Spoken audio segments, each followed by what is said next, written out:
In this lesson, we're going to take a look at the last two remaining internal or Unity-specific communication methods, and those are collisions and the messaging system that's built into Unity. So again, similar to the last lesson, we're not really going to go in and write too much code because we already have a lot of the code here and they're already great examples. So for example, if we hit play and we click on our enemies, what we're doing is we're actually, well, if our enemies actually work, so I'm just going to jump over to the spawner and re-plug that in, apply, and as you can see, if you have a proper prefab setup, changes are nearly instantaneous. Anyways, so if you click the bugs, they die. And this is actually an interaction or one script talking to another script through the physics system of Unity.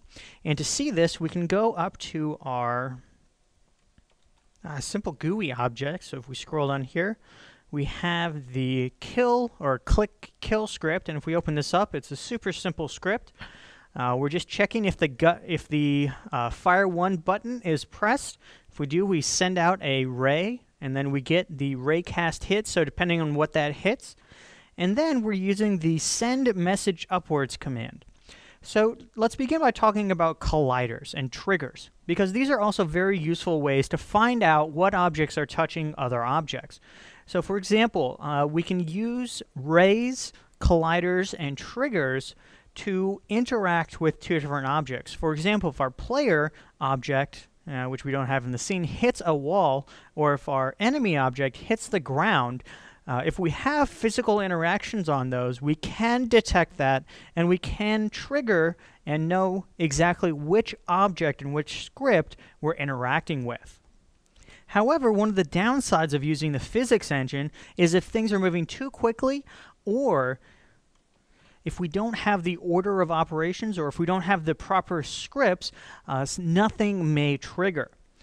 And so for simple things like raycasts, I really like using the physics system to have raycasts interact with our objects. And we can do that because the rays actually hit an object and return to our script what the object name is, or what the object is that they hit. And then we can do something like send a message. So there's three different ways, essentially, we can send messages, and we covered this slightly in Lesson 2, but I want to go into it a little bit deeper. And if we go to our script reference, we have our messages here, and the most default, or the basic one, is send message, which calls every method or function named with that message on the game object. For example, let's say we have our object or our enemy here, and in that enemy, we have our tick collider, and this is the object that we're actually hitting when we click on something. So this is their hit box. If we had a script on here that was listening for a message of type something like apply damage, we could use send message because it's on the exact same object. And so send message sends or tries to call the function name on every script on that object. So for example, if we have a function called apply damage, we can use something called the send message to call that function on every script on that object. Now, if there isn't a script that has it, we can either ignore it or we can throw an error. Now, in our case, we actually have our enemy script on a different object, but that's okay because there's two different ways we can actually send messages and have the messages go up or down the hierarchy. If we want the message to go down the hierarchy, for example, if we had some objects under tick collider, we could use the broadcast message, and that will send the method, or will call the function name on every game object and all of its children. Now, in this case, we actually have an object above it that we want to talk to. And for that, we can use SendMessageUpwards, which will call that function on the object that is being sent to, and any of its ancestors or any of its parents. So here inside of our click kill script, we are getting the hit collider, which is returning that tick collider game object here in Unity. So this is returning our tick collider. And then on this game object, we're calling send message upwards, and we're saying send the apply damage message. Now, sending a message without having anything listening for a message is useless. Nothing will happen. So what we need to do in our enemy class or our enemy script is create a new function called apply damage and then do something when it's called.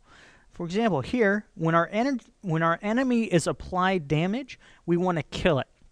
So we say it's dead, and then we destroy the root object. And that's essentially all we need to do on this script. We just need to delete the game object. However, we could put anything in here. We could put some debug.log and say, I'm hit. If I could spell. And that would print out whenever we click on one of these enemies. So let's just give Unity a second to update here. Hit play, and we can see when we click, it is calling all of the code that is inside of that function. So messages are a very powerful way of communicating between objects and communicating between hierarchies. Now the problem appears when we try to communicate across a hierarchy or to multiple hierarchies. For example, here is our collider.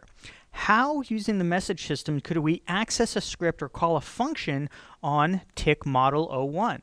And the answer is, using the built-in messages, it would either be very convoluted, we would have to put model under or above collider, or we would have to use a different method to send a message to this.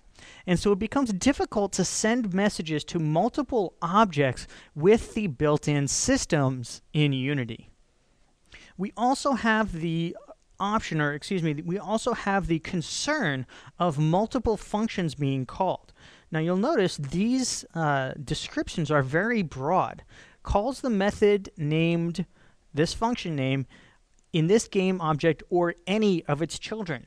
If we have a very deep hierarchy or if we have a very long hierarchy, we could be causing unintended side effects by using the messaging system or by using BroadcastMessage or SendMessageUpwards, because it tries to call that on every single object in the hierarchy. So for these objects that have very deep hierarchies and we have multiple nested scripts, if we called it on this one, it could potentially call a function on 5 different objects as it moves up our hierarchy. Again, if you're careful with your scripting and careful with your function naming, this is not a concern, but I prefer to have a more targeted approach and know exactly where the code is going and what it is talking to. And finally, this is still just a one-on-one connection. I can talk to anything in the hierarchy, except for parallel objects, but I can't talk to multiple hierarchies with one line of code. If I wanted to talk to every enemy, I would have to go in and create a new send message on every single instance of that enemy. And as you can see, if we want to send 5 messages or call apply damage on 5 different things, we have to duplicate our code, which is one of the things I almost never want to do. So there is a better solution, and that is the Notification Center. So in the next lesson, we're going to begin talking about Notification Center, what it is, how we use it, and why it is so important for creating a clean game design and a very clear message hierarchy in our game development. So in this lesson, we took a look at how we could use colliders in the physics engine to use the send message to talk between our various objects and the various scripts. Now, you technically can do anything with the built-in functions. All Notification Center is a nice wrapper on the send message function. But it does allow us to do things much, much cleaner and much, much quicker. So I don't want to give you the false impression that the built-in Unity messaging and communication is not important. As you can see, our code base is littered with using these get components, the game object find, the collisions, the send messages, because they are all very important parts of a functioning game, and they work very quickly. However, for a very robust and a very maintainable and moddable solution, we need something else. So in the next lesson, let's take a look at Notification Center and what it can do for us.